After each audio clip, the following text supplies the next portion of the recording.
Hello guys, இப்போ வந்து நீங்கள் பார்த்துருக்கதான் பிஎஸ்பி பிபிஎஸ்எஸ்பிபி எமுலேட்டர் வழியாக எமுலேட் பண்ண ஒரு கேம், அதாவது ஜிடிஏ லிபர்ட்டி சிட்டி. இதை ப்ரூஃபாக வச்சுக்கோங்க. நான் இதெல்லாம் எப்படி பண்ணணும் அப்படின்னு சொல்கிறேன். அதாவது நீங்கள் இந்த இப்போ ஸ்க்ரீனில் காட்டுற ஆப் போய் தான் நினச்சிருப்பீங்க, ஆனால் அது உண்மை தான். அப்புறம் இந்த ஆப்பை நான் இப்போ ஸ்க்ரீனில் காமிச்சிருக்க ஆப் டவுன்லோட் பண்ணிக்கோங்க. ப்ளே ஸ்டோரில் தான் இருக்குது. இந்த ஆப் பேர் பிஎஸ்பி கேம் ஃபைல்ஸ் அப்படின்னு ஒரு ஆப். அதுக்கப்புறம் இந்த ஆப்புக்குள்ளே என்ட்ரு ஆனதுக்கப்புறம் நீங்கள் ஆல் கேம்ஸ்னு ஒரு ஆப்ஷன் இருக்குது. அதை அழுத்தி ஜிடிஏ லிபர்ட்டி சிட்டி ஸ்டோரிஸ் அப்படின்னு சர்ச் பண்ணிங்கன்னா அது வரும். ஆனால் இப்போ நீங்கள் இப்போ டவுன்லோட் கொடுத்துருங்க. அப்புறம் ஐஎஸ்ஓன்னு இருக்குது, அதை அழுத்தி இந்த ஆட்லாம் வருது. உங்கள் ஆட் காட்டும்.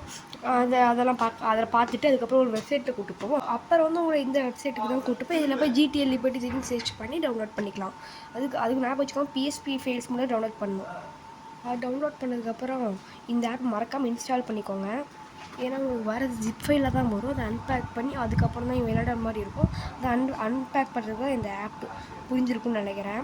அப்படி இந்த மாதிரி ஆப் காமிச்சிருப்பேன், அதை மறக்காமல் ஓப்பன் பண்ணிடுங்க. அதுக்கப்புறம் என்ன பண்ணணும் அப்படின்னா, அதுக்கப்புறம் நீங்கள் வந்து இந்த ஆப் ஓப்பன் பண்ணிக்கோங்க. ஓப்பன் பண்ணிவிட்டு மேலே ப்ரௌசர்னு ஆப்ஷன் காட்டும். அதை அழுத்தினதுக்கப்புறம் நீங்கள் எக்ஸ்ட்ராக்ட் பண்ணி வச்சுருப்பீங்களா ஒரு ஃபைலு, அது காட்டும். நான் காட்டியிருக்கு பார்த்தீங்கன்னா எங்களுக்கு, அதே மாதிரி உங்களுக்கு காட்டும். அதுக்கப்புறம் என்ன கேம் லோட் ஆகாமல் இருக்கும். சில ஸ்கிப் பண்ணால் கீழே எக்ஸுன்னு கடையில் அழிச்சிடும். அதுனா கேம் ஸ்கிப் ஆயிரும். அதாவது இந்த கட்சீன் மட்டும் ஸ்கிப் ஆயிரும் ஸ்டார்டிங்கு. அப்புறம் லோட் ஆகும். லோட் ஆகிட்டு கேம் வந்துடும். சரி, ஓகே கைஸ், நம்ம இந்த கண்ட்ரோல்ஸ்லாம் மாற்றணும்னா எப்படி மாற்றணும், அதை நம்ம அடுத்த வீடியோவில் பார்ப்போம்.